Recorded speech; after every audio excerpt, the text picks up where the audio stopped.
Hello, everyone, and welcome to the Criterion Connection. I'm Wade, And I'm Joe. and we're here to talk about a film from the Teenage Apocalypse trilogy by Gregg Araki. It's a new set that's coming out on Criterion of all three movies.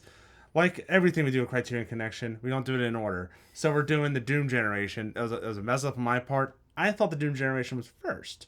Yeah, it's the second one. So we're doing the second one. They're not really, they're loosely connected based Yeah. on just actor and themes and stuff like that.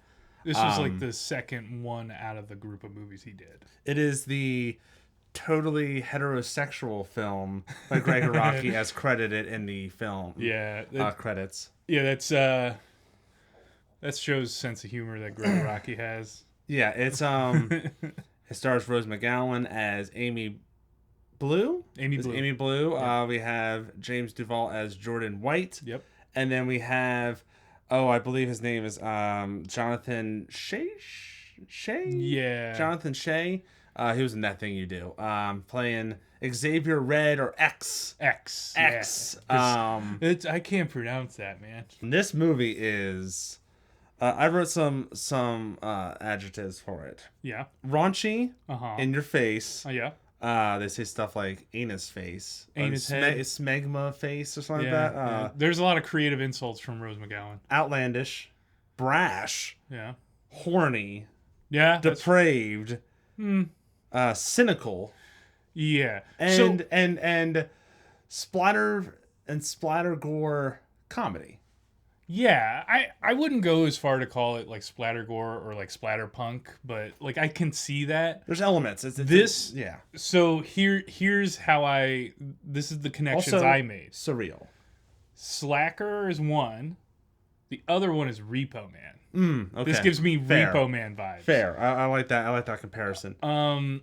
So this film, just a quick synopsis without spoiling too much.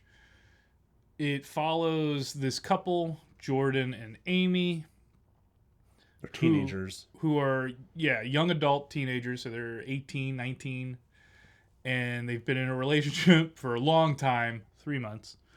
And they kind of exist in this hyper exaggerated early 90s world. Yeah.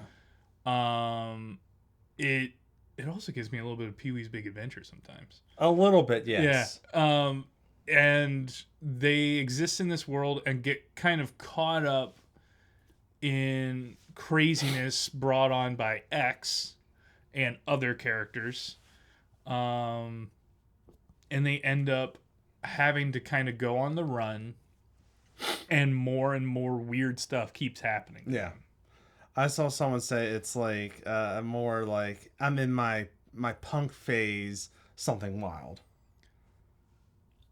That's a really good one. Yeah, I didn't even somewhere on think about Letterboxd, that. yeah, That's a great connection that somebody made. That's awesome. I like that. There's a lot of elements in it where like the number 666 is used a lot. That's how much. Yeah, everything they cost. They were at the 666 motel. Yeah.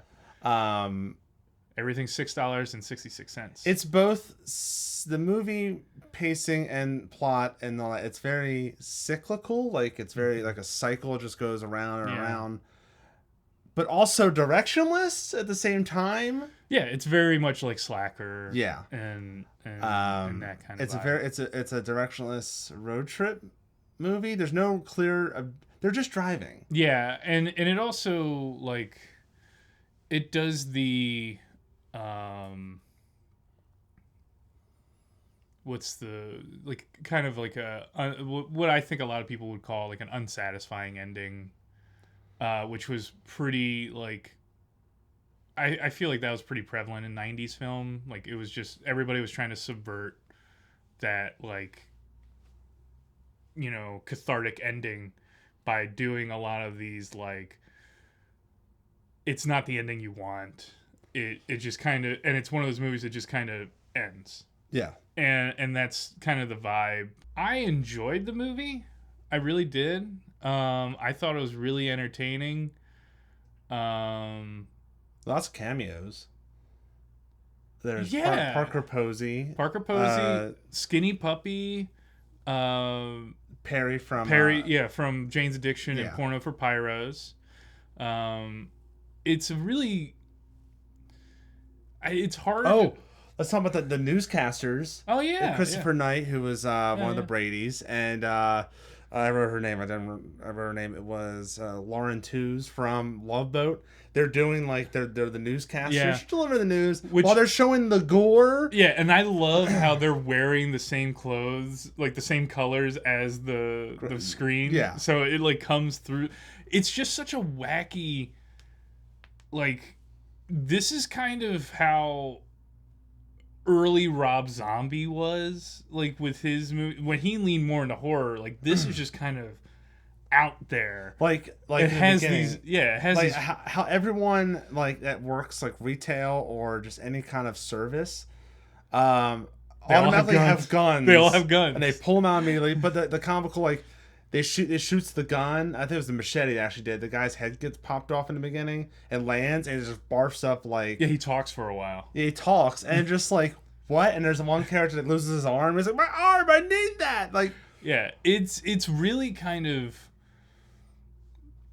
surrealist and over the top. It's really playing into that. And the set design is like, that room is like, that one hotel room, it's all checkered. Yeah. And like black and white striped. Yeah. Basically anything Rose McGowan's wearing is like...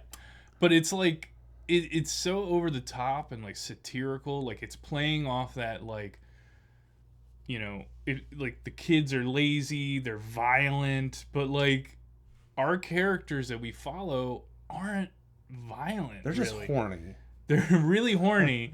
The two main characters we follow are not super violent, and actually all the violence is being exacted upon them. Yeah. And I think it's a really interesting kind of statement of saying, especially like, at the end with like the national anthems playing and the whole idea of that. That's a horrifying sequence, but I really do love this idea of portraying these characters. They seem aimless, they seem like this, but they want more.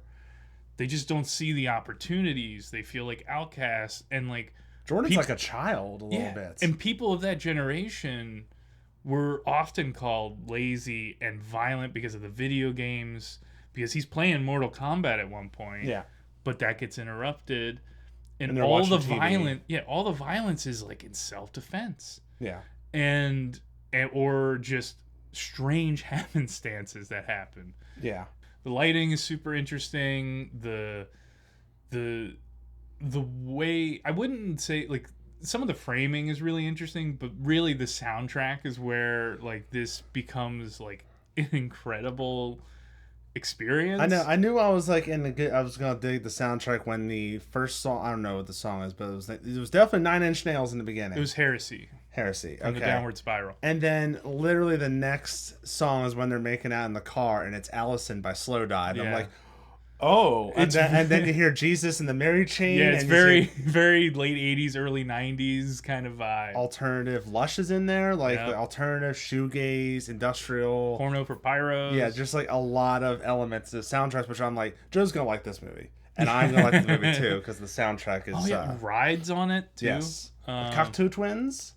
Yeah, so it's like all this shoegaze, like industrial, which is it's a very interesting soundtrack that works. It all kind of works together. Yeah, for being a movie that's very punk rock and attitude. Yeah, it's not in the music, surprisingly.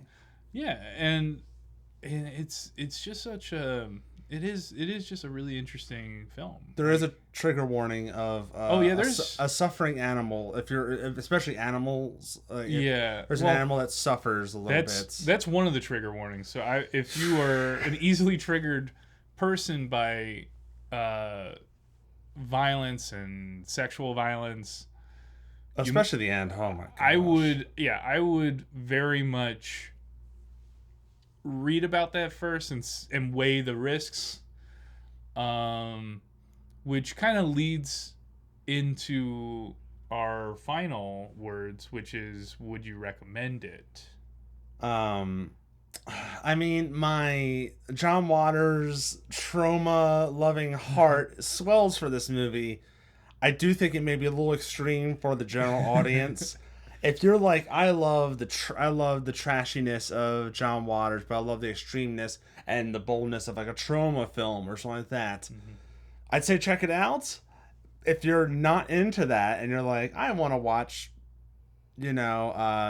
She's All That or whatever, probably don't watch this movie, or maybe do. I don't know. Would you? Yeah, this is a question I had been thinking about since I watched the movie, and I don't think I would recommend it to a general audience. I think that there's I think this is for a niche audience, and I think that's on purpose. I mean, that's very much a Gregg Araki kind of thing where he's going to make the movie he wants to make, And you're gonna watch it. and you're either going to deal with it or not, and he's not going to apologize. And I think, like, based on our review, like, we really love the movie. We thought it was great, but at the same time, it's not something I can go to somebody on the street and be like, you ever heard of Doom Generation? Yeah, it Go makes me check want it to watch out. the other ones. It makes me want to watch the other Oh yeah, ones. there's plenty. Like I don't know if we're gonna watch. I know we may watch Nowhere, but the other one, I don't know if we can actually play that on YouTube. It'd probably get demonetized or something like that, or something like that. but yeah, like not just the ones in this edition, which I believe he's on the record as saying only watch this 4K Criterion transfer because I think the other one's edited. It's also not great quality. Yeah. Let us know in the comments section below what you think about Doom Generation. I keep on almost saying Doom Patrol. It's not Doom Patrol. Very different. Let us know which are the other two Gregg Araki films that are on this set, the Teenage Apocalypse set. Which ones should we watch next? Be sure to like, subscribe, and share. Follow us on Instagram, Condish Productions. Follow us on Letterboxd, Criterion Connection. Just search it. It's a list and has all the movies we've done, which how many have you seen? That's about it. So until next time, I'm Wade. And I'm still Joe. And we'll see you later.